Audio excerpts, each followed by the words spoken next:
Bonjour à tous et bienvenue pour cette minute révision pour le bac S qui arrive dans très peu de temps. Et je vous invite donc à chaque jour regarder une petite minute de révision sur un thème particulier. Aujourd'hui, on va s'intéresser aux trois formes que peuvent prendre un nombre complexe. Un nombre complexe qu'on appelle en général Z. La forme algébrique, Z égale à A plus IB avec A et B qui sont deux nombres réels et i, le nombre imaginaire tel que le nombre i est égal à racine carrée de moins 1. Ça doit vous rappeler des choses. La forme trigonométrique, z égale à r facteur de cosinus θ plus i sinus θ, avec r qui est égal au module de z, on va détailler ça dans un exemple, et θ qui est l'argument de z.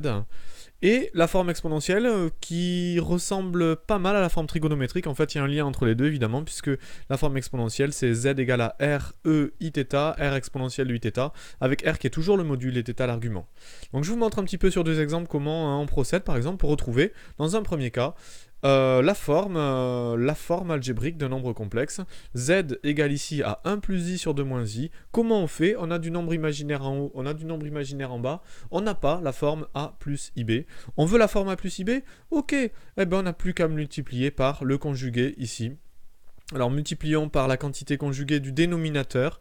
Quantité conjuguée du dénominateur, c'est quoi? Le conjugué d'un nombre complexe, c'est sa partie réelle moins sa partie imaginaire. C'est-à-dire ici, au lieu d'écrire 2 moins i, je vais écrire 2 plus i. Alors pourquoi je fais ça? Pour pouvoir utiliser une identité remarquable. L'identité remarquable numéro 3.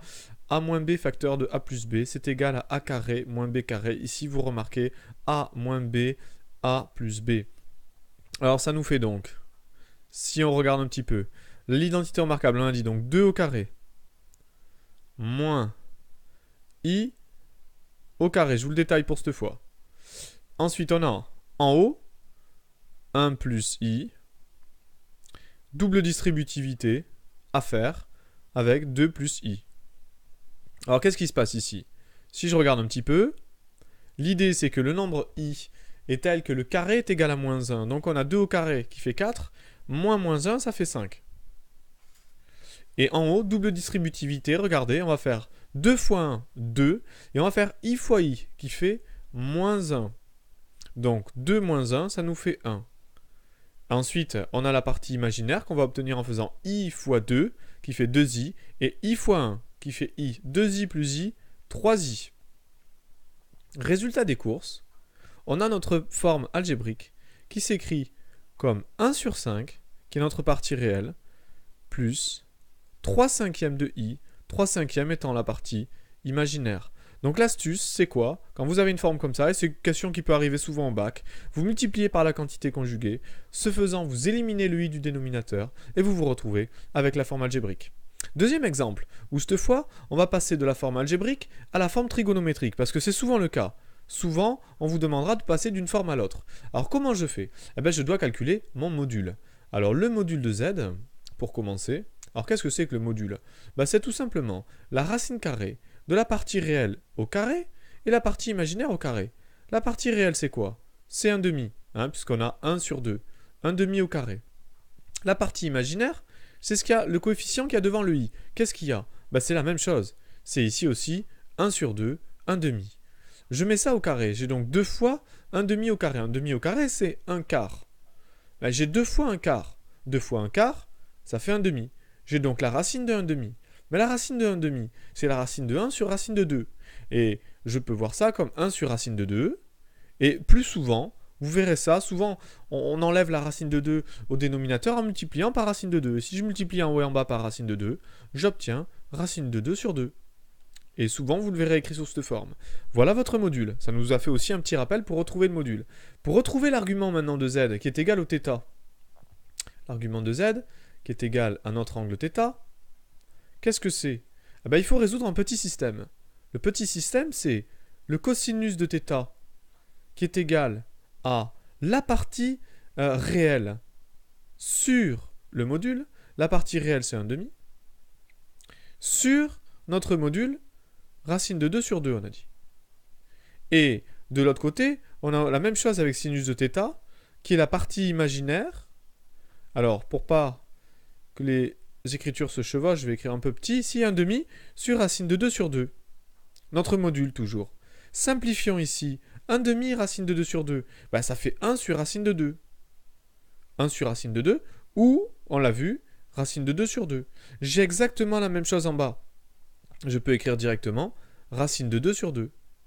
J'obtiens donc un système qui me dit que mon angle de θ doit vérifier deux choses. Le cosinus de θ égale à racine de 2 sur 2, et mon sinus de θ égale à racine de 2 sur 2. Là, il faut faire un petit cercle trigonométrique sur votre brouillon. Vous cherchez un angle qui vérifie ça. Le cosinus, c'est sur l'axe des abscisses. Le sinus, c'est sur l'axe des ordonnées. On regarde, quand est-ce qu'il va la racine de 2 sur 2 ? Ici. Ici, quand vous avez un angle qui est à peu près là, vous avez racine de 2 sur 2 ici au niveau du cosinus, et racine de 2 sur 2 au niveau du sinus. Cet angle-là n'est autre que pi sur 4. Vous trouvez donc que l'argument de z, ici, est égal à pi sur 4. Alors, pi sur 4, mais on peut faire autant de tours que l'on veut. Donc on dira pi sur 4 modulo de pi, ou plus 2kpi. Je peux rajouter autant de tours que je veux avec mon k qui appartient à l'ensemble des nombres antirelatifs. Je peux enlever des tours ou en rajouter autant que je veux. Multiple de 2pi. Ce qui veut dire qu'on peut réécrire maintenant notre nombre z avec notre module devant, racine de 2 sur 2. On ouvre des parenthèses et on écrit ici cosinus de pi sur 4 plus i sinus de pi sur 4 et nous avons la forme trigonométrique. Évidemment, on peut faire exactement à l'envers. Si je vous donnais la forme trigonométrique maintenant, vous pourriez retrouver la forme algébrique en remplaçant cosinus de pi sur 4 par sa valeur, sinus de pi sur 4 par sa valeur, et en faisant la distributivité avec racine de 2 sur 2. On a aussi, ainsi, la forme exponentielle, puisque le module c'est toujours le même, il n'a pas changé, racine de 2 sur 2, exponentielle de i, facteur de notre angle, pi sur 4. Et le tour est joué. Vous avez vu donc comment trouver une forme algébrique et ensuite comment passer de la forme algébrique à une forme trigonométrique et une forme exponentielle. Voilà pour cette minute de révision. J'espère que ça vous a plu et je vous donne rendez-vous demain pour la deuxième minute de révision. Au revoir et bon courage pour vos révisions.